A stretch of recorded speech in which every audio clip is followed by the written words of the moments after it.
dalam atas kehadiran Bapak Ibu untuk memenuhi kegiatan saya pagi ini, yaitu mengenai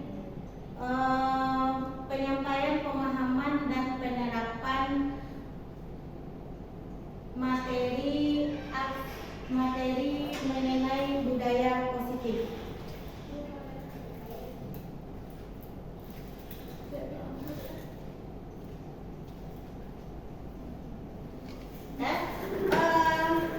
Perkenalkan, saya Rona Mai Putri, calon guru penggerak angkatan 10 Kabupaten Padang Pariaman.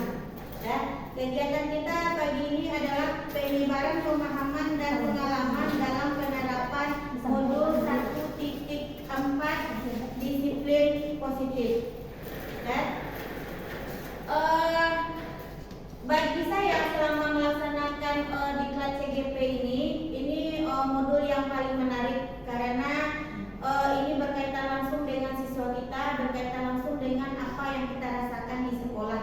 Jadi mungkin problem kita yang di sekolah mungkin akan tergambar dan terpapar di sini nantinya gitu. Jadi Bapak Ibu peserta juga bisa sambil nanti merefleksi diri ya, selain mungkin saya pribadi juga refleksi diri.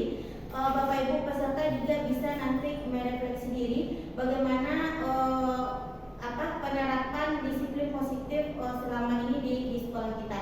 Apakah perlu nanti kita tingkatkan? Mungkin ada ide-ide dari Bapak Ibu peserta yang nanti menunjang untuk kegiatan di sekolah kita ke depannya agar lebih bagus gitu. Berikutnya kita lihat mengenai materi ya. Materi dalam budaya positif ini ada 7 sub bagian materi yang nanti akan kita coba diskusikan, kita paparkan bersama ya.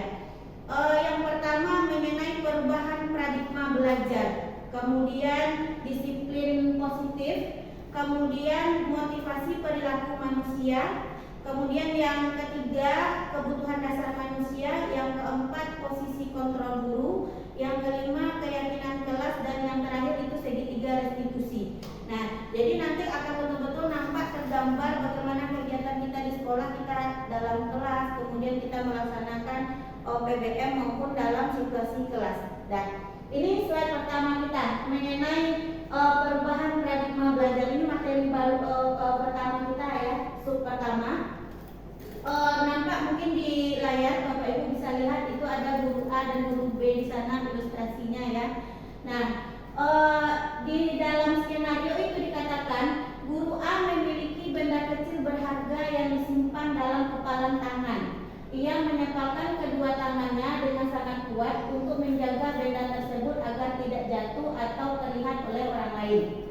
Kemudian ada lagi di sana guru B.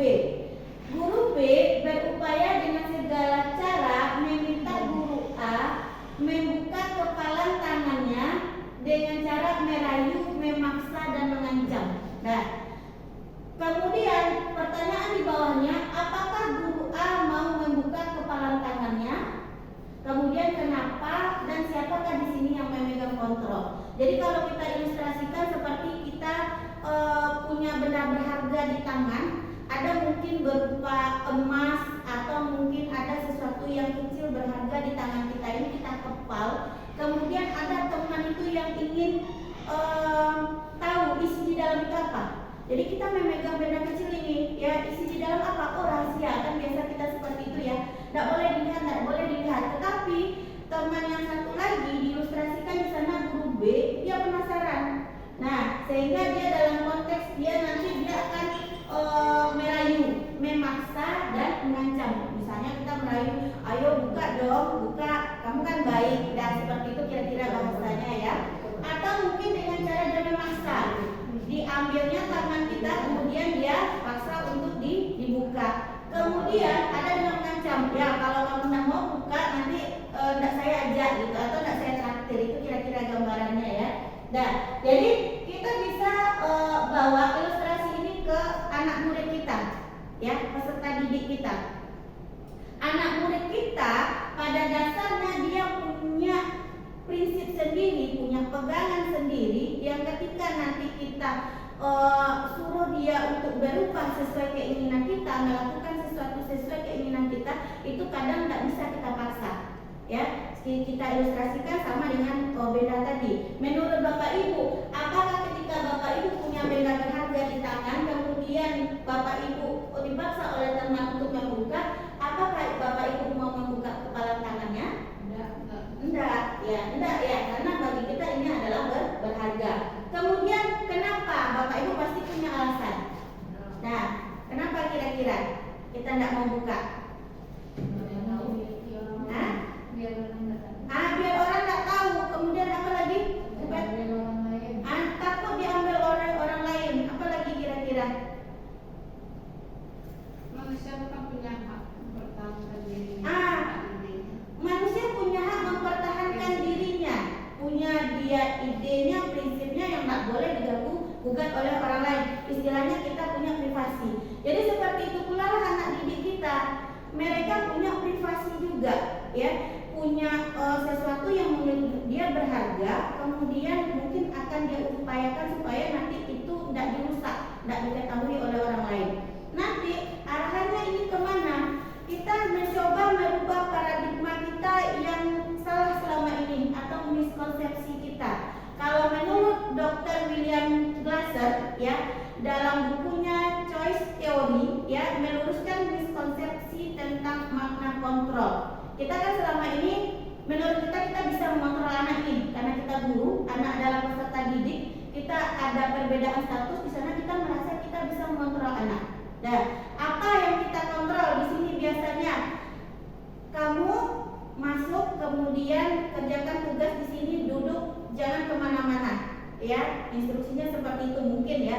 Itu kita sudah salah dalam mengontrol anak. Kita perlu paham bahwa seperti yang dikatakan oleh Ki Hajar Dewantara, anak itu dia ada kodrat alam, ada kodrat zaman, ya. Anak-anak zaman sekarang itu tidak bisa kita suruh dia harus duduk diam kalau dia tipikalnya anak itu adalah kinestetik. Makanya kita perlu paham bahwa anak itu memiliki karakteristik yang berbeda-beda. Kemudian ini kebiasaan kita ini, ya, ilustrasi guru mengontrol murid. Nah, jadi mungkin untuk kedepannya mulai saya pribadi juga mungkin saya menularkan ke Bapak Ibu, ya. Jadi nanti kita coba-coba mengurangi kebiasaan kita mengontrol anak. Kita beri dia kebebasan, kita beri dia ruang untuk menyampaikan pendapat. Kamu maunya seperti apa? Ya, misalnya dia terlambat, kemudian kita beri dia nasihat, kemudian kita beri dia alternatif penyelesaian masalahnya nanti. Ya, jadi itu menurut William Glasser yang pertama. Kemudian yang kedua, ilusi bahwa semua penguatan positif efektif dan bermanfaat. Nah, apa contohnya penguatan positif yang biasanya Bapak Ibu terapkan di kelas? Contohnya apa? Contoh kalimatnya apa biasanya? Bagus. Terus apa lagi biasanya kita sampaikan ilustrasinya kalau kita berikan penguatan positif? Anak ibu hebat, ya. Anak ibu pintar, ya. Oh, anak ibu juara, ya. Kemudian kadang ada kala mungkin kita memberikan hadiah, ya. Nah, karena kamu selesai lebih cepat, ibu kasih kamu hadiah. Walaupun mungkin hadiahnya berupa pena, ya. Kemudian mungkin atau ketika mereka menang lomba, kemudian kita kasih mereka traktiran, ya. Mungkin dalam satu sisi, ya, penguatan positif, ya, itu menurut kita bagus untuk memacu mereka, menimbulkan motivasi ekstrinsiknya dari kita, ya. Satu sisi bagus, tetapi ketika penguatan positif itu dilakukan terus-menerus, sehingga ketika kita terjeda, terhenti, terlupakan untuk memberikan penguatan positif, ini biasanya anak akan drop dia. Kok sekarang ibu tidak ada lagi ya memuji saya? Kok tidak ada lagi ya ibu kasih hadiah gitu? Jadi yang tumbuh di dalam diri anak bahwa ketika dia melakukan sesuatu ini karena hadiah, bukan karena ada kemauan intrinsik dalam dirinya. Jadi bukan dorongan pribadinya. Jadi itu kira-kira. Kemudian berikutnya ilusi bahwa kritik dan membuat orang merasa bersalah dapat menguatkan karakter. Nah, pernah nggak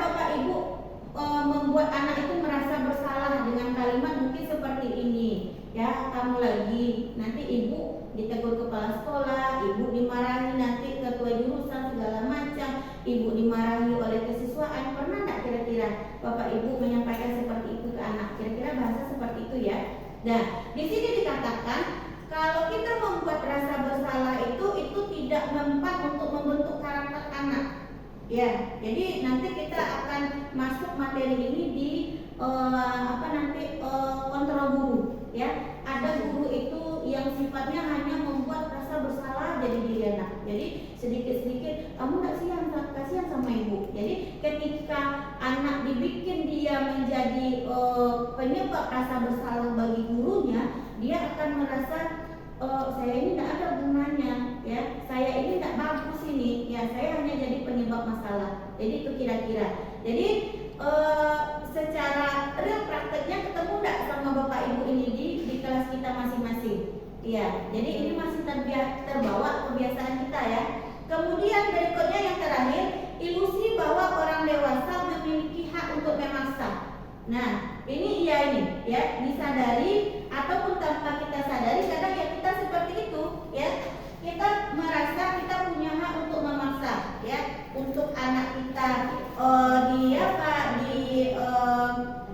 sekolah, anak kita di rumah ya. Pokoknya harus ini ya. Kita kembali lagi ke prinsip tangan yang dikepal tadi. Anak itu dia punya prinsip sendiri yang perlu kita hargai. Karena kodratnya memang dari lahir itu mereka punya hak, punya kebebasan yang tidak bisa kita ikat gitu. Kemudian berikutnya di slide berikutnya itu kita mencoba merubah stimulus respon kita yang sekarang menjadi teori kontrol. Nah, di teori kontrol ini kita diajak merubah pemahaman kita selama ini, bahwa kita mengatakan selama ini bahwa kebutuhan kita sama kita mengatakan kebutuhan anak itu sama ya. Menurut teori kontrol anak kita ini berbeda ya, makanya muncullah teorinya pembelajaran diferensiasi ya. Kita bikin asesmen diagnostik awal, nanti kita petakan anak kita ini termasuk dia visualkah, audiotorika, kinestetika. Jadi ketika anak dia bersifat dia visual ya, dia akan malas itu ketika kita bercerita panjang lebar ya, menerangkan materi dari jam pertama sampai jam terakhir kita masih bercerita ya. Pasti dia akan bilang, Bu, udah Bu, ya ganti lagi kegiatannya Bu. Atau ketika anak kinestetik kita ajak dia untuk bikin latihan, bikin tugas ya, atau diskusi, mereka akan langsung aja praktek ya. Jadi itu kira-kira. Jadi kita pahami bahwa di teori kontrol ini anak kita ini berbeda, tidak sama ya. Mungkin kesalahan kita selama ini, termasuk saya pribadi ya. Saya mencoba merefleksi, saya sering memaksakan kehendak kepada anak dengan asumsi itu tadi. Anak ini sama, kebutuhan belajarnya dan cara belajarnya sama.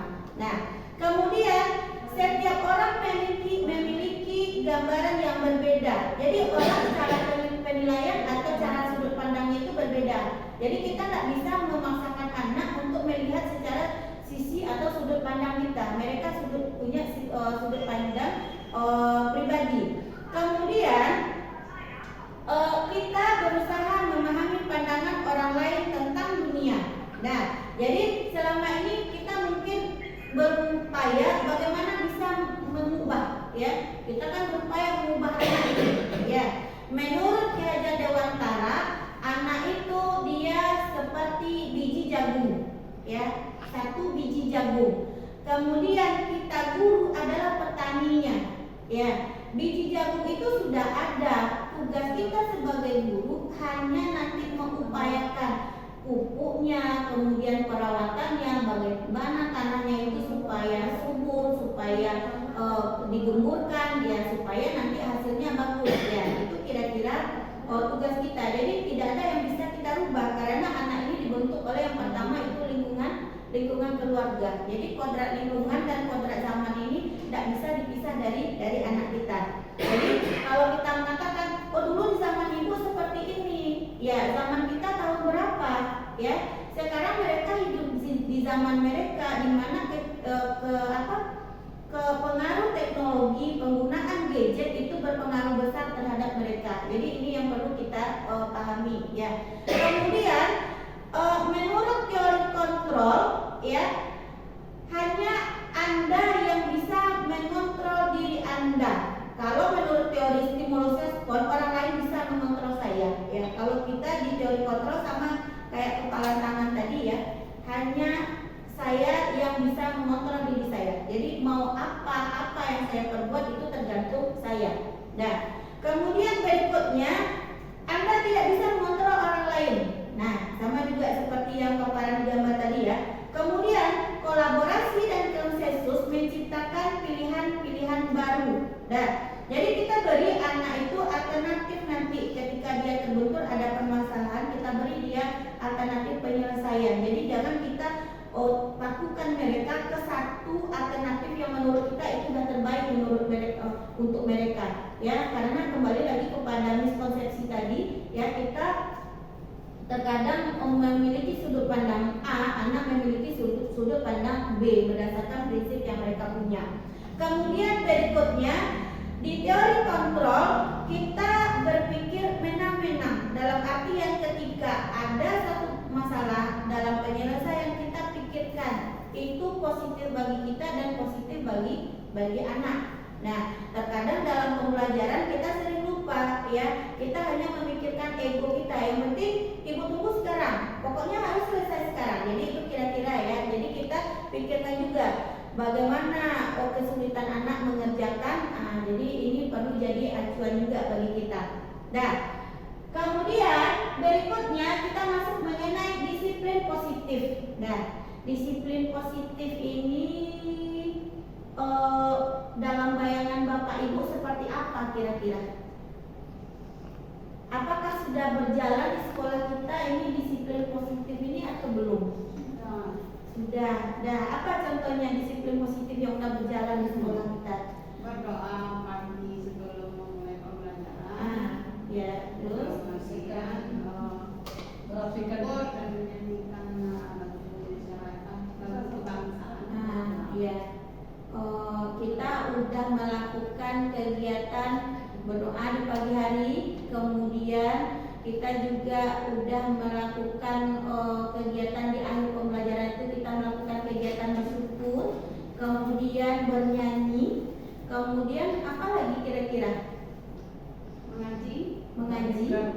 Nah, kemudian ditambah lagi mungkin dengan kegiatan kita melaksanakan apel pagi, ya itu sudah penerapan nilai-nilai disiplin bahwa kita udah terapkan ke anak di sekolah ini jam 7.15 apel berbunyi itu kita udah apel ya. Nah, ternyata apakah anak-anak kita mengikuti sesuai dengan aturan yang dibuat sekolah? Masih banyak anak-anak kita yang datangnya terlambat ya. Jadi sebetulnya penerapan disiplin di sekolah kita ini sudah kita upayakan sebagus mungkin. Jadi tetap kita temui di beberapa kejadian anak itu masih ada yang datang terlambat. Kemudian ketika datang ke sekolah itu mereka masuk ke kelas harusnya mereka bawa surat izin masuk dari piket, ternyata mereka langsung aja ke dalam, atau mungkin kebiasaan anak yang menitip absen. Nah, jadi ada banyak hal ini berhubungan dengan poin disiplin positif. Di sini poin positif ini yang pertama bertujuan mengajarkan anak bertanggung jawab dan menumbuhkan kesadaran nilai-nilai kebajikan. Nilai-nilai kebajikan ini bersifat universal. Ini sudah kita tanamkan di rumah. Orang tua sudah menanamkan di rumah. Apa contohnya nilai-nilai kebajikan yang bersifat universal itu? Misalnya kejujuran, kemudian tolong menolong, menghargai, toleransi, kebersamaan, ya. Itu sebetulnya sudah ditanamkan oleh orang tua di rumah. Ya, tugas kita di sini hanya istilahnya membantu anak itu tidak keluar dari jalur nilai-nilai yang sudah ditanamkan di rumah. Nah, jadi penerapan disiplin positif tujuannya itu. Kemudian berikutnya disiplin diri yang dapat mengontrol diri dalam melakukan segala tindakan. Jadi sama dengan seperti kita punya norma, ya. Kalau kita mengakui adanya norma, adanya aturan, ya ada nilai positif, disiplin positif yang harus kita ikuti, ya kita akan merasa, wah ini tidak boleh dilanggar ini, ya. Kalau misalnya saya cabut, ya, kalau anak cabut itu berarti nilai apa yang tidak jawab. Bertanggung jawab ya, berarti dia bertanggung jawab ya, dia siswa harusnya dia duduk belajar di kelas. Kemudian nilai disiplinnya juga ya. Jadi ketika anak itu cabut, dia akan merasa oh ya ini saya tidak mengikuti nilai yang ada ini. Nah, jadi itu yang perlu kita tanamkan.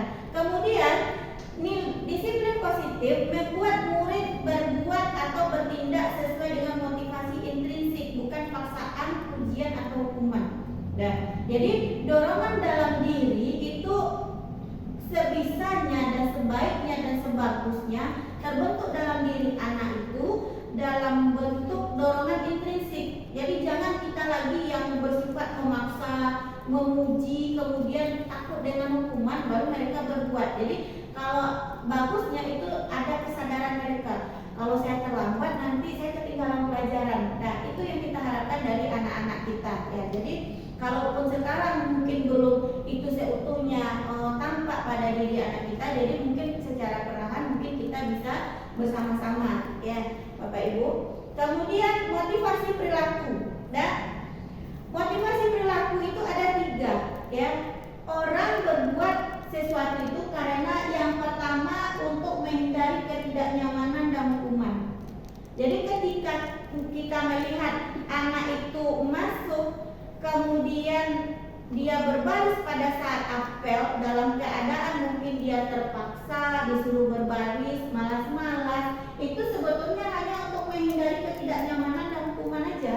Karena kita terapkan di sekolah kalau misalnya kamu terlambat nanti kamu akan dapat hukuman ya, lewat dari 7.15 atau toleransi kita sampai 7.30 ya. 7.30 kamu belum di sekolah berarti kamu nanti akan masuk, kemudian kamu diproses oleh piket. Nah, anak kita menanamkan mindsetnya mungkin dari beberapa anak yang ada, mungkin dia menghindari ketidaknyamanan dan hukuman dengan cara itu. Ketika dia datang, ya dia memang sudah datang, fisiknya sudah ada di sekolah, tetapi mungkin secara pemikirannya masih di luar. Ya, mereka sebetulnya masih butuh untuk nongkrong, mereka butuh sarapan. Nah, jadi ini mungkin yang perlu kita pahami. Nah, kemudian yang kedua, motivasi perilaku manusia itu mendapatkan timbalan dan penghargaan dari orang lain.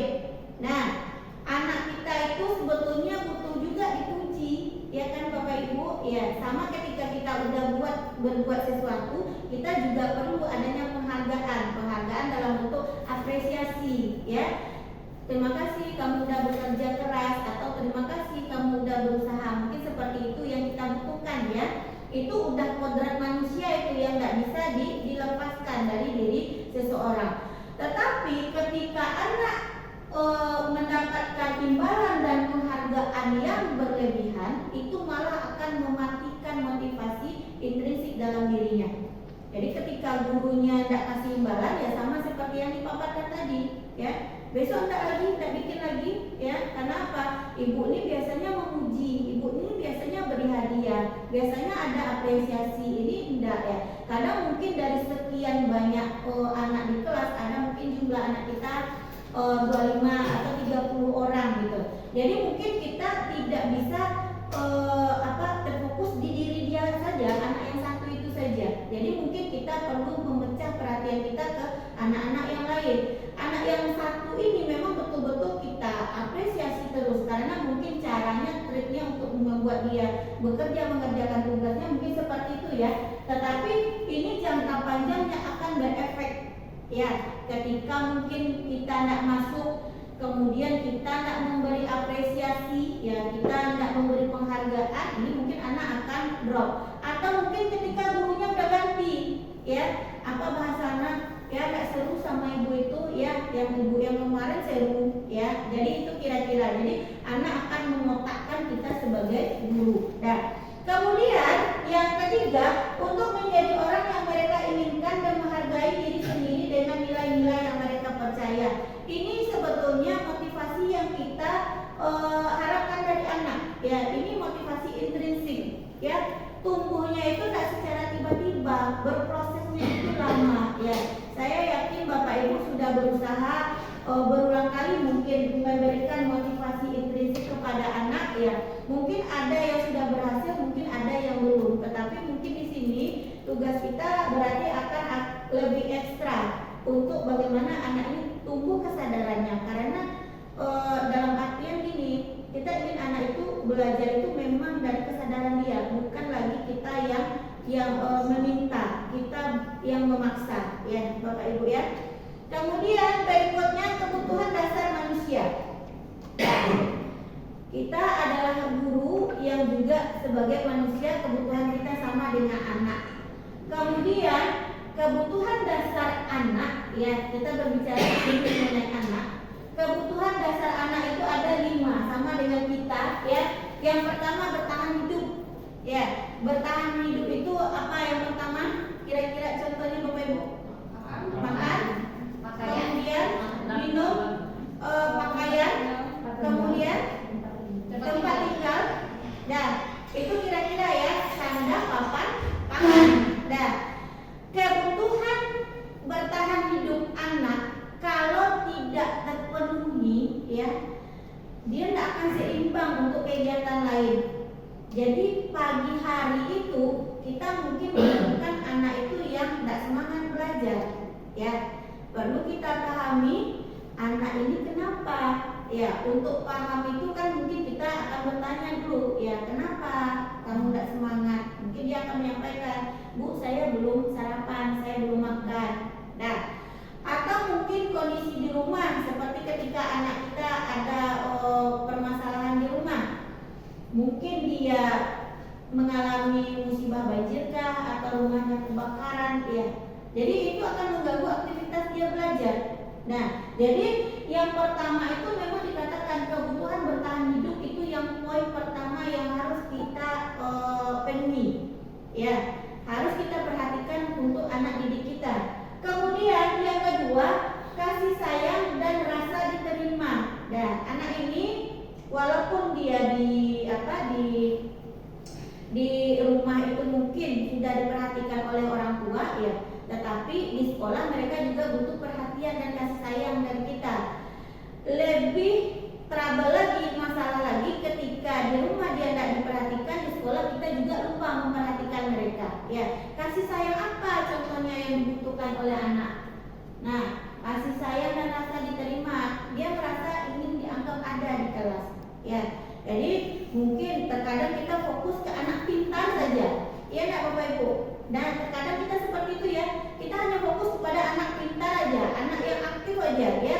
Sedikit-sedikit panggil namanya, suruh ke depan, kemudian kita beri apresiasi. Oke, yang bikin teman bagus. Nah, terkadang kita lupa ada beberapa anak yang memang secara akademik mungkin dia tidak menonjol, tetapi mereka juga butuh kasih sayang dan rasa diterima. Ya, jadi ini yang refleksi bagi saya, mungkin perlu ke depan kita perlu memperhatikan anak-anak yang tidak terperhatikan ini. Ya, jadi ketika kebutuhan terpenuhi, jadi anak ini bisa nanti mengikuti pembelajaran dengan baik. Ini harapan kita. Kemudian yang ketiga, penguasaan. Ya, anak itu dia punya rasa ingin menguasai apa yang ada di dirinya. Saya tidak ingin diganggu ini. Jadi jangan salah Bapak Ibu, kalau misalnya ketika anak punya kalung atau punya aksesoris yang berlebihan dari aturan yang ada di sekolah, kemudian kita suruh mereka buka, ya, mereka akan mempertahankan sama dengan benda berharga di kepala tadi, ya. Dia ingin punya satu penguasaan, ya. Makanya nanti ketika Bapak Ibu mengajar di kelas, ya, kita sering ketemu ini, Bu, pena saya diambil, Bu, ya. Bu, kamu ini buku saya baru dibeli, ini sudah diambil lagi, Bu. Ya, ada anak yang istilahnya dia selalu ingin barang dia itu jangan diambil. Kalau mau dipinjam boleh silakan, tapi kembalikan. Nah, jadi hal-hal kecil seperti itu sering mengganggu di pembelajaran kita. Ya, jadi kita pahami bahwa ketika anak sudah dewasa ini, mereka paham betul dia punya penguasaan terhadap barang yang mereka miliki. Kemudian yang keempat, anak itu dia memiliki kebebasan. Nah, ini pembelajaran diferensiasi tadi, ya. Diferensiasi ini seperti yang Bapak Ibu pahami bahwa ada diferensiasi itu diferensiasi konten, ya, ada diferensiasi proses dan ada diferensiasi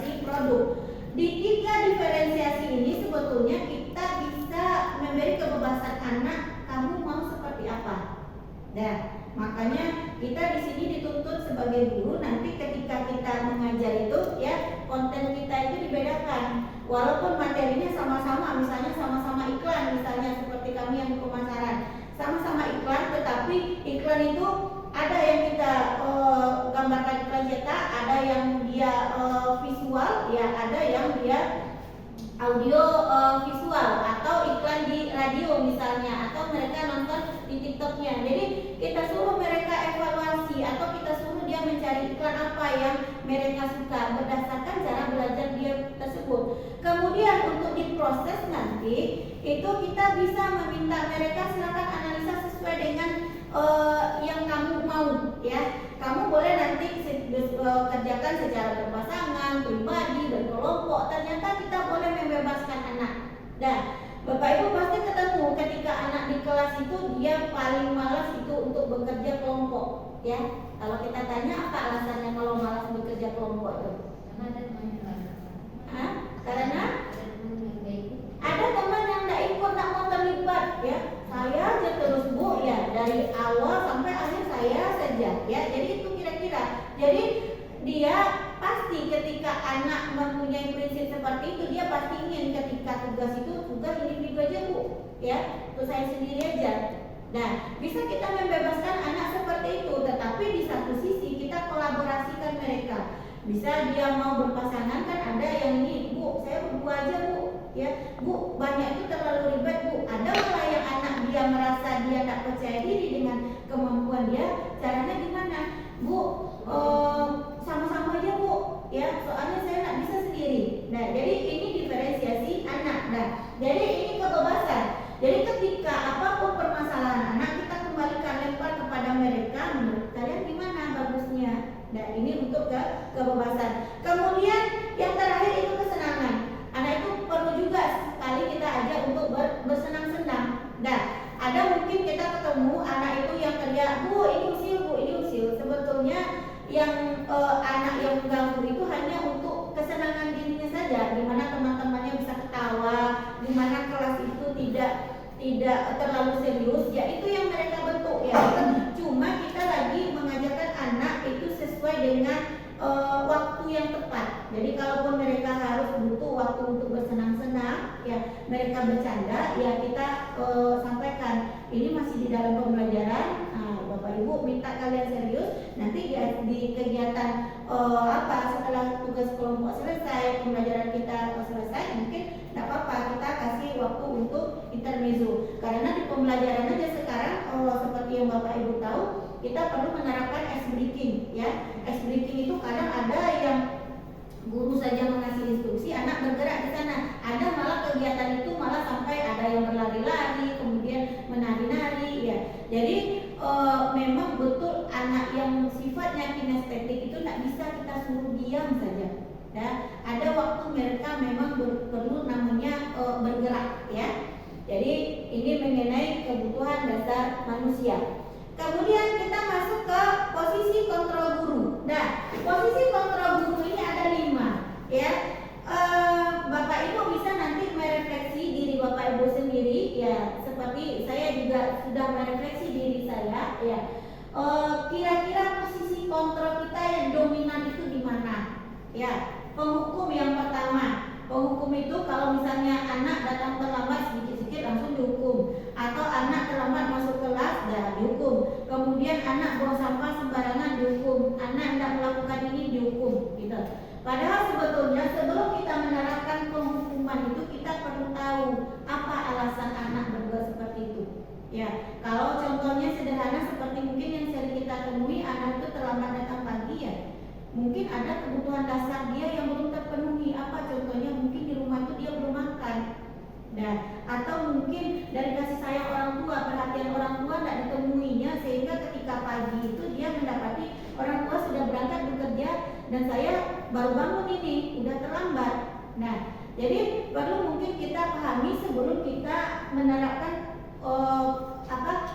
posisi kontrol kita sebagai penghukum. Dan kita perlu berpihak pada murid. Ini yang dikatakan oleh Ki Hajar Dewantara, pendidikan yang berpihak kepada murid. Jadi bagaimana kondisi murid itu harus kita pahami, walaupun di dalam logika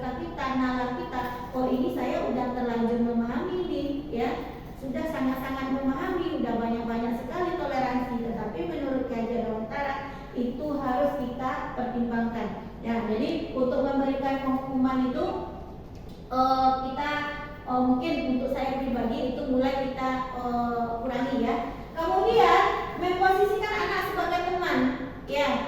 Memposisikan anak sebagai teman satu sisi bagus, tapi di sisi lain anak itu mungkin bapak ibu akan terasa ketika kita posisikan sebagai teman, ya, dia sering curhat segala macam dengan kita, kemudian itu nanti ada satu kali efeknya itu dia akan menunjak, ya, dalam bahasa kita ya, dia akan keluar dari batas dia sebagai murid, sebagai siswa. Nah, dia udah menganggap kita teman aja, ya. Oke, nanti ibu bantu ya. Oke, gimana sini ada yang susah? Nah, sini ibu bantu, sini ibu buatkan. Kadang menurut kita bagus ya, dalam sisi kita, biarlah pekerjaan kita cepat juga selesai, ya. Jadi ini terkadang mungkin tidak bisa juga selalu kita terapkan. Kemudian membuat rasa bersalah. Ini biasanya kadang kita kalau misalnya anak melakukan kesalahan, bahasa kita seperti itu. Kamu tidak kasihan sama ibu, ya, ibu lagi. Nanti di rapat kenaikan kelas, ibu lagi nih yang dimarahi oleh kepala sekolah. Nah, kalau pembelajaran kamu seperti ini, ibu lagi nanti akan dipanggil BK. Kira-kira seperti itu ya. Jadi ketika kita membuat anak merasa bersalah, dia akan merasa saya ini tidak ada berguna ini, ya. Untuk guru saja ini saya tidak enak ini, sehingga jadi beban tersendiri bagi dia. Jadi kadang mungkin kata-kata kita yang ayolah kamu nak kasihan sama ibu, nanti ibu lagi dimarahi, menurut kita itu biasa ya, tapi bagi anak itu efek psikologisnya besar. Dia akan merasa orang yang tidak berguna dan tidak percaya diri. Kemudian berikutnya posisi kontrol itu sebagai pemantau, ya. Ibu perhatikan kamu ini. Nah, nanti untuk kamu tugasnya ini ya. Misalnya kalau anak terlambat, kemudian di jam kita dia ikut belajar, ya, kita minta di jam istirahat. Nanti di jam istirahat kamu harus kerjakan ini ya. Nah, ini tidak sekali dua kali ini kamu terlambat. Mungkin ini bahasa kita ya. Jadi itu juga tidak bagus, posisi kontrol yang tidak bagus. Dan yang bagusnya di mana dari kelima posisi kontrol ini ya, di posisi manajer. Ya, bagaimana seorang manajer itu berperan menyelesaikan permasalahan yang ada di anak. Nah, manajer itu nanti dia akan bertanya, ada kaitannya nanti manajer ini dengan segitiga restitusi nanti materi berikutnya. Nah, bahwa di dalam ketika kita menyelesaikan permasalahan anak, kita perlu yang pertama kita validasi dulu namanya perbuatan anak itu. Kemudian nanti kita tanyakan keyakinannya, baru nanti kita upayakan bagaimana penyelesaian permasalahan yang telah dia berbuat. Jadi kita di sini berperan, ya. Dari 5 peran ini yang paling bagus itu manajer, tetapi mungkin kita sebagai guru, saya pribadi merasa, ya mungkin Bapak Ibu juga bisa merasakan, terkadang kita ada di posisi penghukum, ada kita di posisi pembuat rasa bersalah, ya kan? Nah, kemudian ada posisi kita sebagai teman, ya.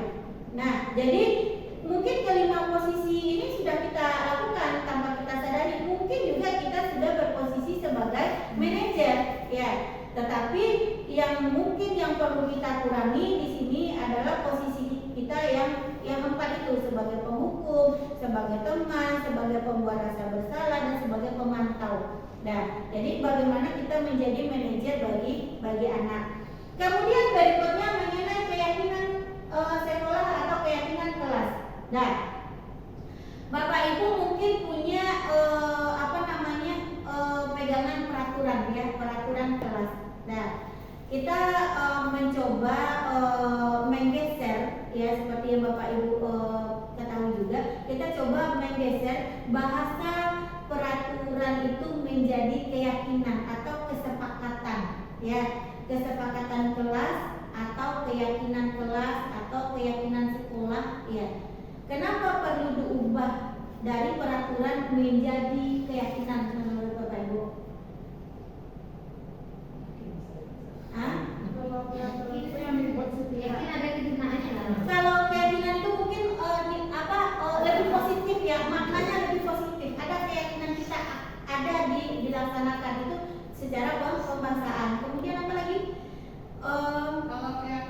itu kayak muncul dari kesadaran diri seseorang. Keyakinan. Peraturan itu kayak munculnya dari luar. Ya. Ya, yang disampaikan Bu Yanti betul. Keyakinan itu muncul dalam diri seseorang. Kalau peraturan itu munculnya dari atas, ya, dari diri seseorang, dari misalnya dari guru. Kalau kita ambil contoh dari guru ya. Nah, jadi mungkin kebiasaan kita selama ini ya, kita terbiasa membuat peraturan kelas, bukan keyakinan kelas. Keyakinan kelas ini gimana cara membuatnya? Terbentuknya itu berdasarkan ide dari anak-anak kita. Jadi seperti misalnya kita di awal pembelajaran, ya mungkin Bapak Ibu yang wali kelas itu kan biasanya kita bikin itu.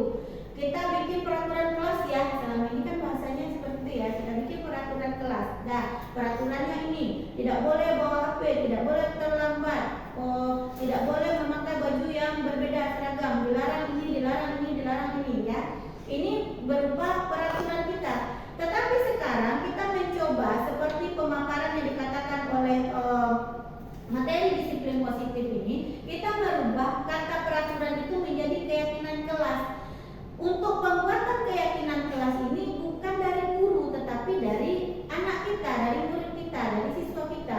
Kita minta mereka menyampaikan idenya satu-satu. Nah, yang pertama di sini ada nilai kebajikan atau universal. Ini kembali lagi kepada nilai yang tadi, ya. Anak itu udah tahu dia dengan kejujuran, kemudian kesopanan, sopan santun, kebersamaan, menghargai. Mereka nilai itu mereka sebetulnya udah paham. Nah, tinggal lagi kita meminta dari nilai-nilai yang ada itu mana yang di sekolah yang perlu kita bikin dalam bentuk keyakinan. Misalnya menghargai pendapat teman, ya. Bapak Ibu mungkin masih ketemu juga di kelas itu anak itu yang tidak menghargai temannya ya.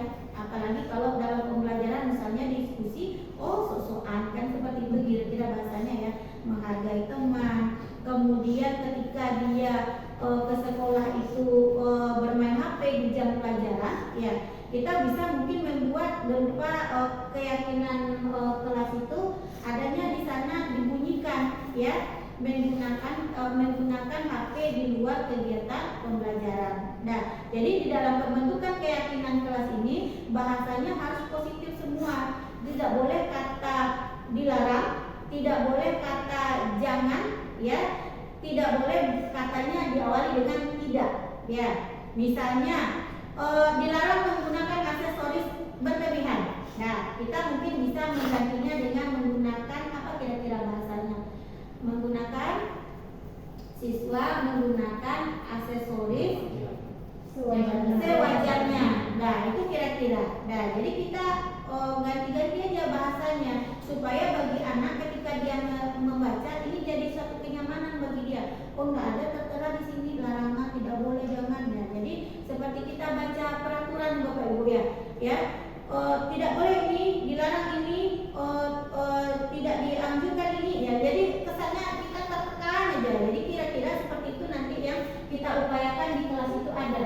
Jadi ketika nilai kebajikan universal itu sudah ada, sudah dipahami oleh anak, ya terbentuk nanti motivasi intrinsik dalam dirinya untuk berubah, berbuat sesuai dengan disiplin positif yang ada. Munculnya nanti di sini dalam berupa wujud keyakinan kelas. Nah, keyakinan kelas itu nanti setelah kita buat bisa kita tempel nanti atau kita pajang di kelas, ya. Kita printkan, kemudian dia nanti ditempel di sana di dinding kelasnya. Kemudian nanti kita perlu melakukan evaluasi, ya. Perlu ada evaluasi. Oh, mungkin dari beberapa bulan ini tidak terlaksana, ini perlu kita evaluasi. Nah, jadi keyakinan kelas itu kalau bisa itu hanya dalam bentuk 6 atau 7 poin maksimal ya, jangan terlalu banyak sampai 10, 12, 15, 20 ya, itu tidak dianjurkan. Kira-kira mana yang poin penting menurut Bapak Ibu itu harus tergambar di diri anak kita untuk mewujudkan budaya positif ini. Kemudian berikutnya mengenai segitiga restitusi. Nah, ini pembicaraan kita mengenai manajer tadi ya. Guru yang berperan sebagai manajer ya, ada segitiga restitusi yang perlu dia terapkan ketika penyelesaian permasalahan anak. Nah, ini tidak hanya anak yang bermasalah dari segi pelanggaran disiplin saja ya. anak yang punya permasalahan pribadi yang menurut Bapak Ibu sering lihat anak ini ketika di kelas menyendiri saja, ya, bermenung saja, tidak mau gabung dengan teman-temannya lain. Itu ada sesuatu yang salah di diri anak, ya. Ketika kita menyelesaikan permasalahan anak, ya, seperti mungkin Bapak Ibu udah terbiasa panggil anak, kan kita tanya dulu apa penyebabnya, ya, dan apa permasalahannya. Dan karena kita perlu tahu dari yang pertama dulu penyebabnya. Nah, ketika anak sudah memaparkan penyebabnya, ya, kita stabilkan dulu emosinya. Nah, ini di tahap awal ini, ya, kita tempatkan diri kita, ya, seperti di posisi dia. Nah, misalnya anak ini berkelahi, ya, dia sampaikan, kenapa kamu tadi memukul temanmu, ya, mungkin alasannya saya emosi Bu, udah 1 kali 2 kali saya diejek, masih juga diejek, padahal saya udah larang, udah jangan diejek lagi, ya, tapi dia masih mengulang-ulang, ya. Kita stabilkan emosinya. Oh, kalau seperti itu, kalau ibu jadi kamu juga ibu akan marah itu kalau diejek. Ya, itu contoh cara kita menstabilkan emosi. Jadi mungkin tanpa sadar Bapak Ibu sebetulnya udah menerapkan ini, ya. Tapi mungkin gambaran segitiga restitusinya ini mungkin tak nampak di kita, ya. Kemudian yang kedua, kita validasi tindakan yang salah. Nah, kita tanya, kira-kira ketika kamu diejek teman, kemudian kamu tersinggung, kamu marah, kamu memukul, apakah menurut kamu itu bagus? Ya, itu kira-kira kita tanya, ya. Bahasa lainnya mungkin bisa Bapak Ibu sesuaikan aja nanti. Itu kira-kira kita menanyakan validasi tindakan yang salah. Enggak Bu, ya. Kemudian kita tanya, kenapa? Ya, karena kalau teman itu saya pukul dia berdarah, kemudian nanti dia dibawa ke rumah sakit, ini fatal akibatnya Bu. Saya bisa dimarahi orang tua di rumah, saya bisa mungkin dilaporkan ke kepolisian. Mungkin anak punya jawaban seperti itu, ya. Nah, baru nanti kita arahkan anak itu menanyakan, jadi keyakinan apa yang telah kamu langgar, ya, apa kira-kira dari keyakinannya yang telah dilanggar itu kalau anak memukul temannya. Nah, nilai apa itu yang dilanggar anak menurut Bapak Ibu? Nilai kemanusiaan, menghargai teman. Kan ada menghargai teman lagi, ya. Jadi gimana pun ketika anak itu emosi, tugas kita pertama stabilkan dulu emosinya, kemudian kita validasi tindakan yang salah, ya. Kita tidak bisa mengatakan yang kamu lakukan itu salah, ya. Ketika kita bahasakan anak yang kamu lakukan itu salah, ya, dia sebetulnya udah tahu itu, ya. Ketika kita bahasakan yang kamu lakukan itu salah, dia akan merasa semakin terpojok. Akhirnya anak itu udah nggak Bu, saya keluar aja, ya. Ketika dia udah disalahkan, dia terpojok, dia keluar. Akhirnya apa? Masalah tidak terselesaikan. Nah, jadi itu kira-kira. Jadi mungkin yang paling paham ini biasanya BK ini, ya. Ini pekerjaan BK yang mungkin agak rumit, ya, menurut kita. Tetapi kita sebagai guru mata pelajaran juga dituntut ketika menemukan kasus anak di kelas juga kita bisa menanganinya. Kemudian yang ketiga itu kita tanyakan keyakinan. Jadi keyakinan apa yang telah kamu langgar, kemudian bagaimana cara kamu lagi untuk kedepannya, ya. Kalau kita selama ini, ya, saya coba merefleksi diri, ya. Biasanya kita akan di posisi pemantau. Saya di dalam posisi pemantau, ya. Saya lihat anak ini berapa kali terlambat, ya. Kemudian nanti di suatu waktu nanti akan saya tegur, bahasanya seperti ini, ya. Terlambat juga tiap hari, kapan lagi tidak terlambatnya, ya. Jadi ini yang mungkin pernah saya lakukan, yang menjadi refleksi ke diri saya. Ternyata kita perlu yang namanya tahu kebutuhan anak tadi, sehingga kita paham permasalahannya apa. Kemudian kita tahu posisi kita harusnya manajer. Kita terapkan segitiga restitusi ini di dalam penyelesaian permasalahan anak. Jadi mungkin tanpa kita sadari, ya, kita sudah melaksanakan, tetapi kita mungkin lupa. Nah, ini contoh penerapan segitiga restitusi yang saya coba terapkan di kelas. Nah, silakan Bapak Ibu simak sebentar.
tahapan itu mungkin ada yang kita loncat, ada yang satu utuh, ada yang dua saja utuh ya. Jadi mungkin untuk kedepannya kita sama-sama belajar ya Bapak Ibu. Saya juga belajar, saya yakin Bapak Ibu juga sudah menerapkan ini ya. Jadi mungkin untuk kedepannya perlu kita penguatan aja lagi ya, untuk membiasakan melakukan penyelesaian masalah anak melalui segitiga restitusi. Kemudian ini sepertinya menjadi slide terakhir untuk pemaparan pemahaman ya mengenai materi saya, itu modul 1.4 itu budaya positif ya. Jadi ini materi terakhir.